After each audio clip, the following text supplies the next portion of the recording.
You're supposed to be studying that too. No, he's an honor.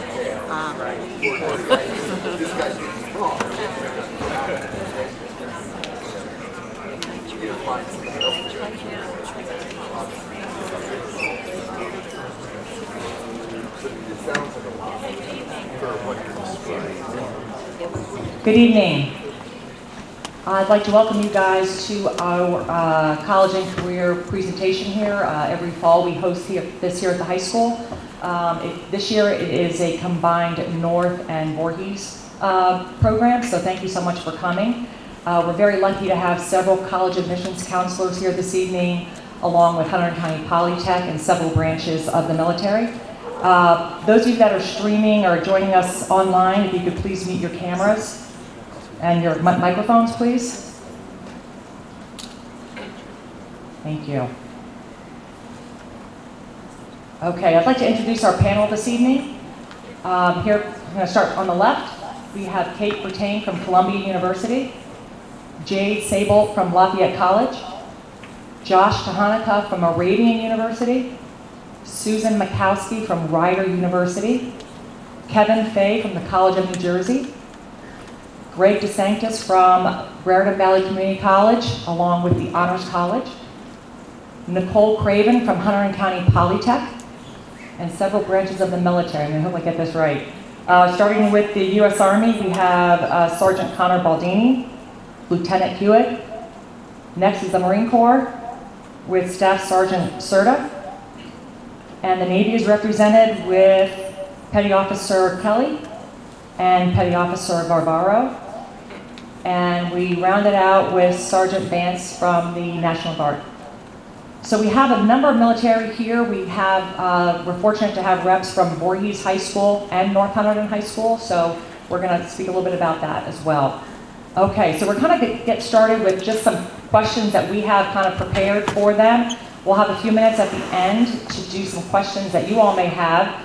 And then around 8 o'clock or so, we're going to break out into some 2 breakout sessions that are on those programs that you have. Very informative, and I encourage you guys to take advantage of that. Super helpful and lots of really great information. So as far as kind of getting started, there are 2 microphones, so we'll be taking turns passing things around. But I think a lot of times when I'm working with students who are preparing to go off to college, whether it's a 2-year school or a 4-year college, they kind of want to know what's most important. You know, should I be focusing on my SAT scores? Do I need to be focusing on activities? Is it my classes that I'm taking, the grades? So could anybody speak to kind of what are the key factors when kind of looking at college admissions?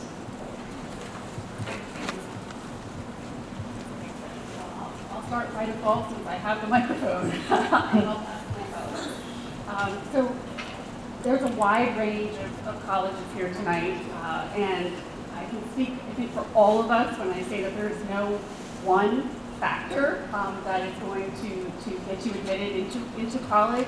There's a wide range of factors that colleges are looking for. There are everything from grades to course rigor, to standardized test scores, to leadership, to activities. We want to know you as a person. We want to know what you're doing inside the classroom, but also outside the classroom. And that could be anything from a job, to sports, to family responsibilities. These are all things that we look at when reviewing an application. Anybody have anything else to add? Okay, perfect, thank you. We're kind of going to jump around a little bit. I'm going to ask another couple more college questions since we have the microphone kind of down this way. We have a lot of students for several years. The SATs and ACTs were kind of test optional. Some colleges are kind of ramping that back up again. Can you all speak to that about students who are considering either submitting scores or not submitting scores, and what would be the best factor to help them determine whether they should or they shouldn't for a test optional school, let's say? I think what you may want to start to recognize as we go through all of this is that we're all going to be very similar, but we're all going to have some nuances. So for those of my colleagues that are at this end of the table, how many of us are test optional? Perfect.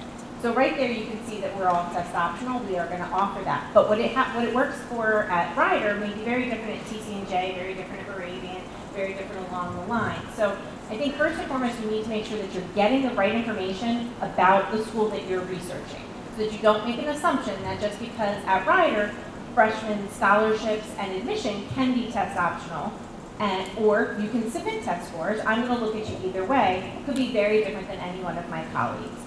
When you decide about going test optional or not going test optional, that research is going to be very important, because there could be a program or two at the school that you're considering that you want to study in that happens to not allow you to apply test optional, or there's certain criteria in addition to the materials that you're already submitting because you're not submitting a test score. So you really do need to make certain that you're doing that research. I think the other thing to note about going test optional or not going test optional is who are you and what are you most comfortable with? What's going to enhance your academic profile, right? So if you feel that submitting your transcript, and that's the view of you I'm going to see as a student, is what you want me to understand about you without your test scores, great. If you think your test scores, at least in my case, are going to enhance that academic profile, I'd love to see them. If you're not sure, that's when you contact the college, because that's what we're there to help you with. Our specific nuances to our specific application process and who we're looking at to enroll in our institution. The other thing too is, I always recommend to students try taking the test. You don't know what it's going to come out to be. You've made up this worry in your head for all these years that one test is going to make or break your college opportunities. But perhaps you go in, you take that test, and it comes out wonderfully for you. Or perhaps that shows that maybe that's not the best choice for you. I do always suggest to students that maybe you take it more than once. That first time is just to kind of get the bugs out, to try it out, to see how it goes. And then one last piece of advice before I turn it over to my colleagues is sometimes students, when they walk in and take the ACT, do so much better than when they walk in and take the SAT. And one of the biggest reasons is because it's called the ACT. You haven't freaked yourself out about taking that test because it's not something that you've been talked about, at least not here in the Northeast. So give yourself a chance, go for it, but ask the questions of the school instead of making an assumption that just the way I do it at Ryder is not going to necessarily be the way that Jay does it at Lafayette. Anybody to add to that, or? Perfect. Lots of times when we are doing scheduling in the guidance office, students have the option of maybe trying an honors level class or maybe an AP course, but they're concerned about their GPA. I might not do as well in an honors course or an advanced level course or even an AP course, so they hesitate. Could you speak a little bit to like the academic rigor as far as kind of where you start out in high school and kind of where you end up and what you're maybe looking for?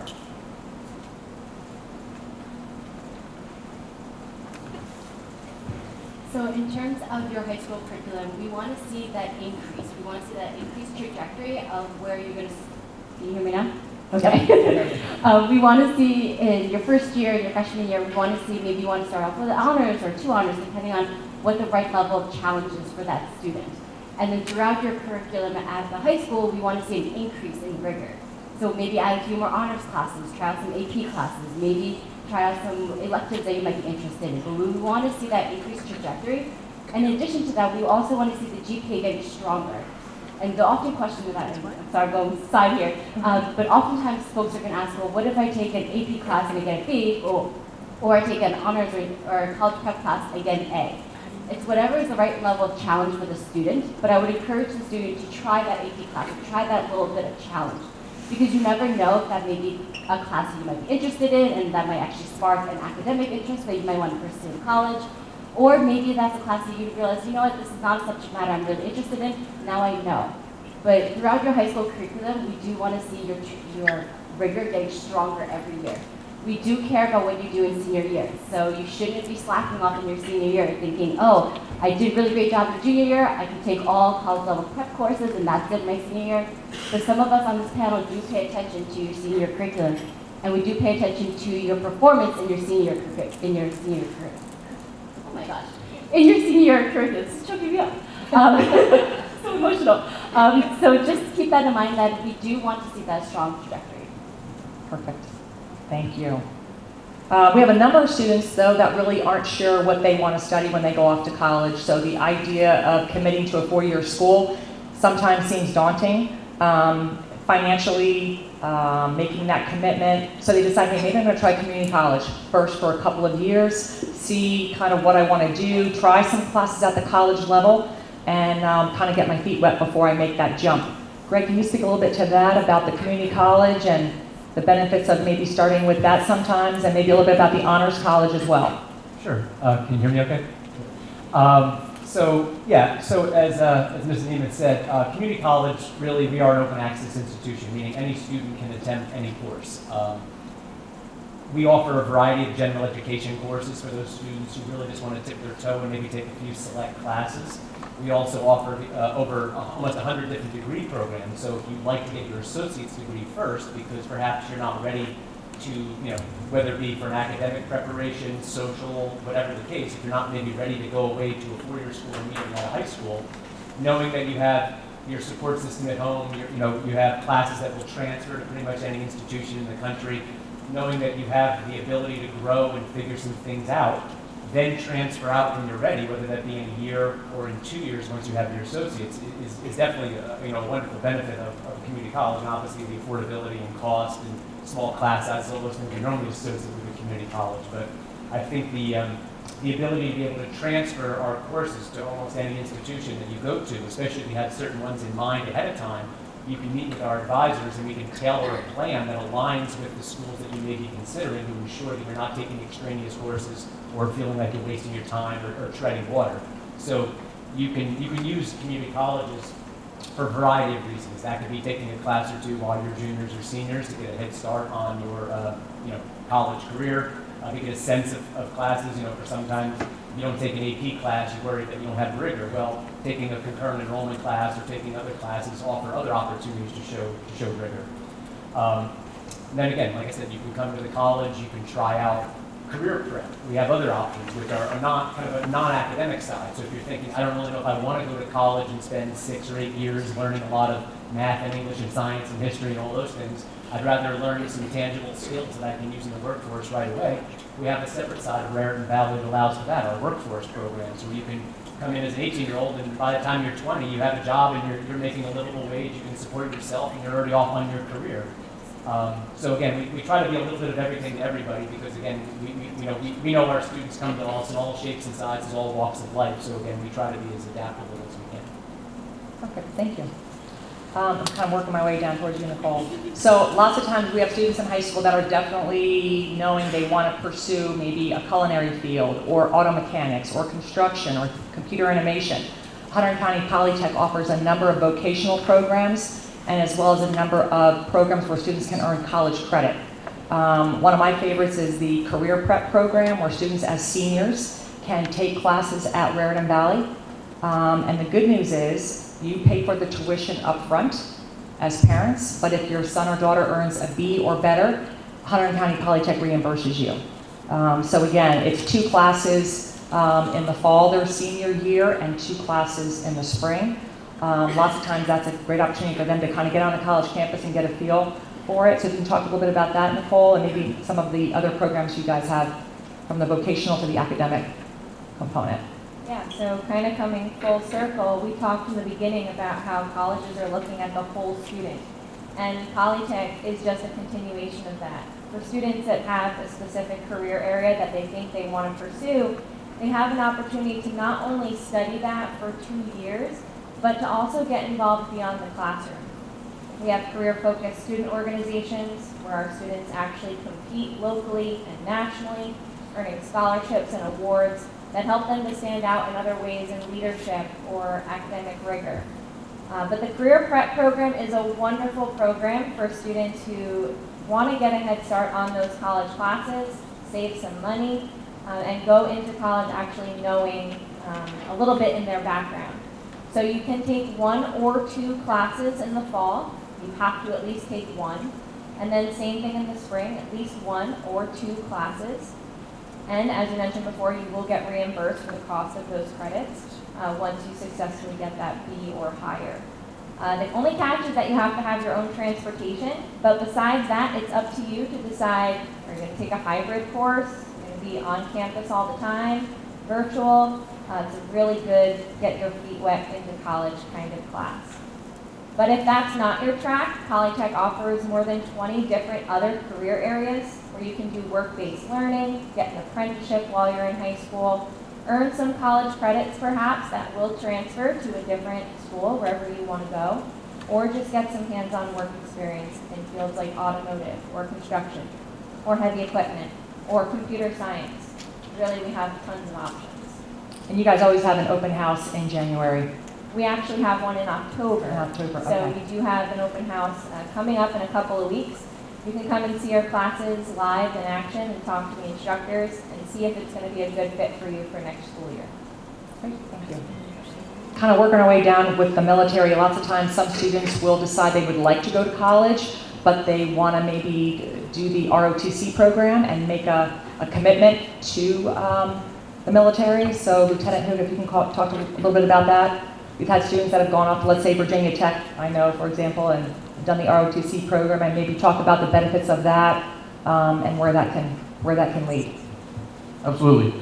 So ROTC, I'll be honest, it's going to be a little bit different for each branch. The requirements to be able to get into it, the requirements to stay into it. It also varies on what university you go to.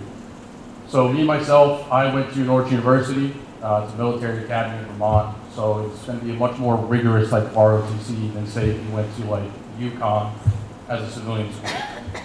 Typically, ROTCs depends on your commitment will depend on like how many years your scholarship for. So say you have a 4-year scholarship, you will have a 6-year commitment after you graduate. If you have a 3-year ROTC scholarship, you're looking at 4 years, and then if you do a 2-year, you're also again looking at a 4-year commitment afterwards. Again, that's strictly for the Army. It's a little bit different for the other branches. I don't know if you guys have anything on ROTC for your guys' branches. Good, I don't need it. Guys, how many of you by show of hands are looking at Rutgers University? A few hands going up. All right, so I graduated Rutgers in 2014. I came out of that school $100,000 in debt. I am 31 years old. I'm still paying it off. If you are the least bit curious about the military, please give us the opportunity to close that gap for you. Any service up here, not just the Guard, any one of us can pay your tuition. 100% tuition. Guys, don't make my mistakes. College is a very good thing. It is worth having. It will help you excel in your career, whether that's civilian side or militarily. But $100,000 is a lot of money. And that was about 8 or 9 years ago now. Probably hasn't gotten cheaper. So please, give us the opportunity to help you guys out. How about anybody else as far as the military, just the educational benefits by, every year we have students enlist right out of high school, whether it's the Marine Corps, the Army, a little bit about that. Sergeant Baldini. Yeah, so I think the education benefits are also pretty similar across the branches. I know for active duty service, while you're active duty, with the Army we have what's called tuition assistance, where you can take, like as a full-time soldier, you can also take classes online or in person, and the Army will pay for that $4,000 a year in TA that you get, as well as you qualify for the Pell Grant. So it's close to $10,000 a year during your active duty service that you'd be able to use towards education. And then upon completion of your service, if you decided to get out of the military, you could use the GI Bill, which would, it's essentially a full ride through college. Like it'll pay for full tuition, you'll get a book stipend every semester. You also get a housing allowance based on the zip code that you're going to be going to school that will help you pay for rent. So you're really not too worried about costs during that period of time. But yeah, I think the GI Bill is pretty standard across the board as well. Anybody else have anything to offer or add? Yes. One thing that's unique to New Jersey National Guard, we waive your tuition 100% to any state school. Sergeant Baldini talked about the GI Bill. The other branches up here are full-time, so that's how they earn that GI Bill, and they're able to cover your tuition to any school. not just a state school in New Jersey. For the guard, it's part-time.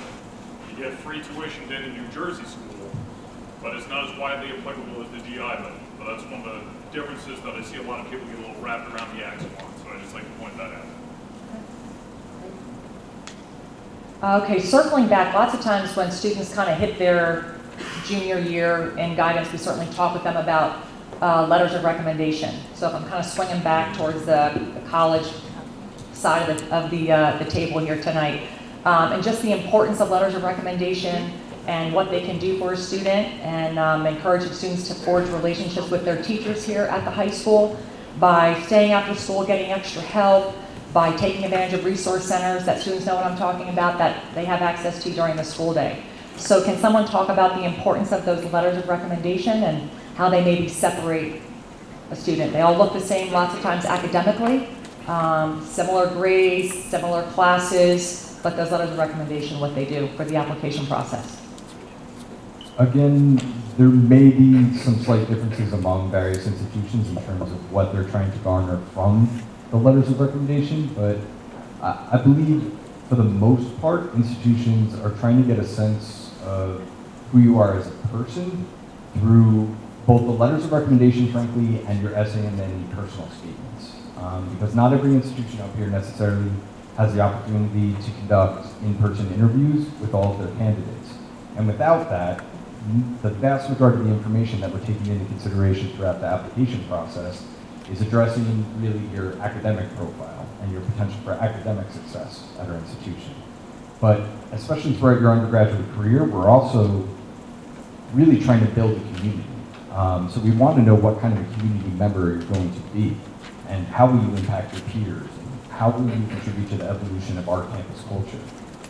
So oftentimes, your letters of recommendation and your essay, I'll say, really give us a window into who you are as a person. So I would generally recommend that you try to tap people and individuals who can really illustrate for us what kind of a person you are, so more of a character reference rather than an academic reference.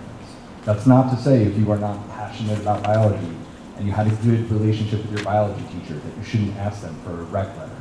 But I would discourage you from going to a teacher for a rec letter if the only reason you're going to that teacher is because you got an A in their class. If you never really personally connected with them, then odds are all they'll talk about in the rec letter is how you're a strong student, you did well in their class. But we all saw that on your transcript, and that told us nothing new about you. And to be honest, I think that's really a missed opportunity for students throughout the application process. So no pressure, well, pressure on the seniors in the room, but really you should have been thinking. If not, you really should be thinking right now about what people you want to ask to write those letters of recommendation. And please give them enough time to write a quality letter of recommendation. We can usually tell if you ask them 3 days before the deadline. And that's not helping your case. And that's really not fair to them. So really think about which individuals, potentially inside or outside of your school setting, can really paint that picture for us during the application review process. Anybody else want to add? When you think about who, can you hear me? Okay. When you think about who you should ask, consider maybe asking a teacher that you might have struggled in that class, or you've overcome a challenge, because that's a really great example of your character and how you can overcome challenge, how you were able to persevere through that, how you didn't give up, you were able to go to extra office hours or see them outside of classes. That really shows us who you are in terms of character without necessarily telling us, but through actions that we can actually see that happening. The other thing to keep in mind is that while most institutions don't have a limit on how many letters of recommendation you can submit, I would encourage roughly like 3 to 4 is a reasonable good amount. You'll have one from your guidance counselor, you'll have one from your teacher, and you could have another one from your teacher, or maybe another one from maybe a religious organization member, a boss, a mentor, a supervisor, another individual in your community. You can certainly have them speak on your behalf. Just keep in mind that these should be adult professionals within your community and not family members, not relatives, not your neighbors who've seen you grow up. I'm sure you folks are wonderful people, but that doesn't share us in terms of who you are as a student, who you are as a community member, in a high school context or in the academic context. Okay, a number of students sometimes going off to college, they are academically ready based on their transcript and the courses that they've taken, but the emotional preparedness is something we don't really address as much as we can here at the high school. It's not until they get there. What are some challenges that you may find students kind of encounter, whether it's in the military, if they're enlisted, or whether it's with college? What are some challenges where they might be academically ready? What are some things, some kind of red flags or things to be on the lookout for students and parents? I can start from the college aspect. One of the things that I notice for students who may struggle a little bit with the transition, and I'm going to advise you all as family members, please share this experience and this process with your student. I think the students that struggle the most is when their family members tend to be on both sides of the extremes, meaning that the parent does absolutely everything for them, and the student doesn't ever get a chance to do anything and actively be engaged and involved in the process, or the opposite end, where the family members are not involved at all, and you have a 17-year-old trying to figure absolutely everything out on their own. I think those are the two situations where I see students come in potentially with the most difficulty with the transitions and the struggle. In addition to that, I would definitely recommend trying to connect with as many people from the institution as possible that you're going to be going to. That's certainly going to help with your transition. It's going to certainly help put you at ease with where you're going and your comfort level. So during the admissions process, you're working with admissions counselors, and we're all great. Don't get me wrong, we're great. But when you start at a school, we hand you over to the college community, and our job is to go work with the next set of high school seniors. So we are no longer with you at that point in time. So if we are the only person you know and the only person that you have worked with, you're going to potentially put yourself at a disadvantage. And I know that every single admissions counselor urges you, tries to connect you with other people from campus. So again, I think that's something that can certainly help. I would totally echo all of that. And I would add to that now is a great time to start letting the student make some of those decisions and some of that action, right? I know it's easier sometimes as a family member or a student supporter to, I'm just going to pick up the phone and call because my kiddo's in school, or I'm just going to send the email, or I'm going to schedule the visit. And that is great. And we want you as part of this process. I equate it to you kind of helping your student learn to drive. Put yourself as the backseat driver. You're still in the car. I'm still letting you be in the car. I'm still letting you be part of the process. But they kind of have to take the lead. You want them to be happy. So part of that is to help them find the right fit for them in the school that they're selecting. And so they do have to be part of the process. They do have to be asking some of the questions. They do need to be listening to some of the answers and getting the resources so that when they get there, they're equipped with, I don't need to call home, I know where to go. Because as part of the process, I learned who to talk to. I learned what offices handle which situations. I know where to go, and I can advocate for myself and go to that space and ask that question. I think it's helping them get to that point where it's okay to talk to an adult, right? I know that that's not always the most comfortable thing. We don't seem too scary to me, but I get that that may not be where your comfort is, but you have now a year to work into that and get comfortable and attend the visits and attend orientation and become part of what that community is going to be, because we're there to help you. But you have to be okay with asking for that help and knowing where to go for it. So partner in this, but let that student kind of lead the charge. And I know you're probably thinking, my kiddo is sitting in their room, they're not leading anything. Well, let's figure out how do we get them to lead that, right? Like, let's nudge in that direction. Because eventually they're going to be at school and they need to be leading that schooling themselves. So don't be like the mom that we had at Ryder many, many moons ago, whose student was from California, and she rented the house across the street for the first year of freshman year to make sure that everything was going well. And then she liked it so much, she moved into the house across the street for the last 3 years. You don't need to do that. Get the kiddos ready, they'll be fine, and you can go back home. And everything will be okay. That's what we're here to help with. And I wish I was kidding, but it's a true story. Yeah. So I know, when students typically come back sophomore, junior year, things tend to kind of ramp up and they want to get involved in all these activities. And and they join a bunch of clubs and they ramped up their academics, and we start to see kind of the wheels start to fall off the bus. And we always try and encourage students in the guidance department. You know, it's not really the quality of activities, it's more, it's not really the quantity, it's more the quality. And I think maybe we're leaving some students here by letting them know they don't need to do 80 bazillion activities and flip pancakes and wash cars and make cookies and you know, what are you looking for as far as service and as far as leadership? And because I think there's a lot of pressure on students and certainly then on parents, because now they want their student to do all these things. And so can anybody speak to that a little bit? So I think this is the perfect way for us to explain, for Lafayette specifically this year and going forward, we are exactly looking at that activities page. So the activities page gives you the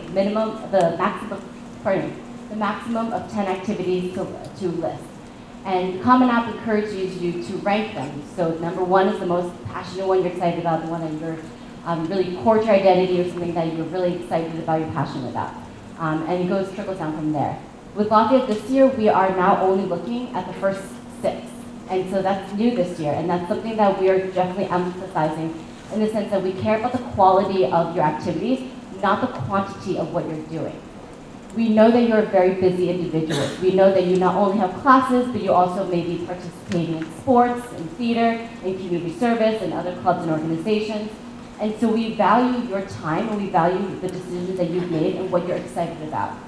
And so that's why we care about the first 6 activities that you list on your Common application, because we care about the quality of it, yes, and not the quantity. So when you think about what you want to reflect on the activities page, think about what is so core to you. What is something that you're really excited about, that you're happy to dedicate hours of time, effort, your energy. This is something that you personally have chosen to really dedicate towards. And so why is that the fact? Let us know about that, because that's something that we want to learn about you. That's something that makes you different. That's something that makes you unique. Whether that's research, a part-time job, maybe supporting a family member or helping out family responsibilities. These are all different activities that are really core to who you might be. And so that's something that the colleges want to know about that. I think this very question has led to a lot of stress and anxiety in our society. It's the check the box mentality of, like, you know, my son, my daughter, or I have to do this, have to do this, have to do this, have to do this. Your first job and your most important job is school, and then everything else is secondary to that. You know, in terms of my advice, I have a child at North Hunterdon High School, so I'm a parent in this district as well. My child, does 4 to 5 activities right now, but there are activities that he has completely entrenched himself in because he has true interest, true passion in those areas, and that is exactly what a college will be able to see based on the years that they participated, awards that they have won, leadership that they have held, activities or seminars that they have been able to be part of.